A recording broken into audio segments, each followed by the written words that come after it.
Hello दोस्तों, नमस्ते, जय माता दी। मैं अपने चैनल सोनम मोदी लोकगीत, नेहा मोदी लोकगीत दोनों पे आप लोग का स्वागत करती हूँ। एक छोटा सा बेटी विवाह गीत है, बहुत प्यारा बेटी विवाह गीत है।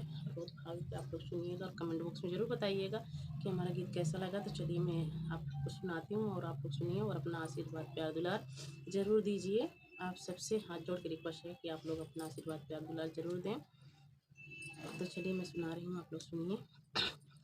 राजा जनक जी के घनी फूलवरिया, रे घनी फूलवरिया, रे बावरा जले थे बसेर लालनवा, रे बावरा जले थे बसेर रे लालनवा।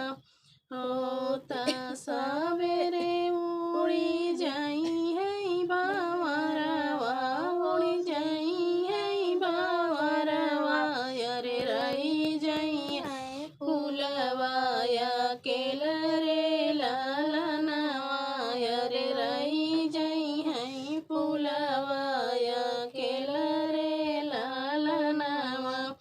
राजा जनक जी के एक बेटियावा, रे एक बेटियावा, रे अंगना जगमग होई रे लालनवा, रे अंगना जगमग होई रे लालनवा।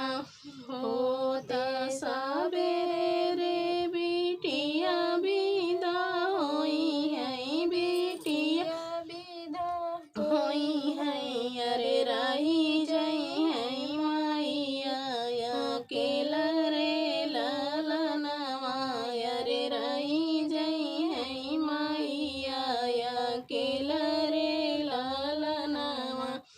बेटिया विदा कई लवटी है मैया, रे लवटी है मैया, रे अंगने गिरई मुरझाई रे लालनवा, अरे अंगने गिरई मुरझाई रे लालनवा।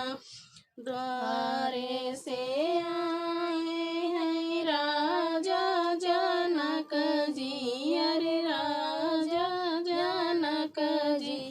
रानी से पूछिए क बात रे लालनवा, अरे रानी से पूछिए क बात रे लालनवा।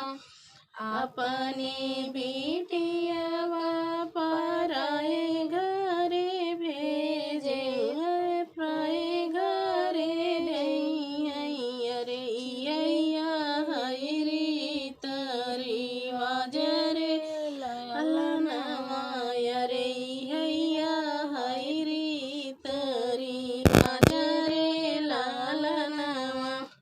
अपनी बेटिया जैसे मिले ना बाबुरिया, रे मिले ना बाबुरिया, रे हमहू से करी है सवाल रे लालनवा, रे हमहू से करी है सवाल रे लालनवा।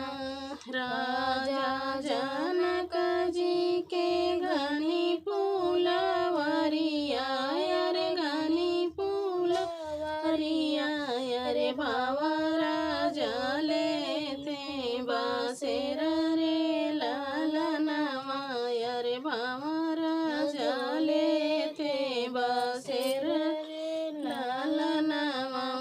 होता सवेरे उड़ी जाई है बावरवा, उड़ी जाई है बावरवा, रे रही जाई है फूलवा केल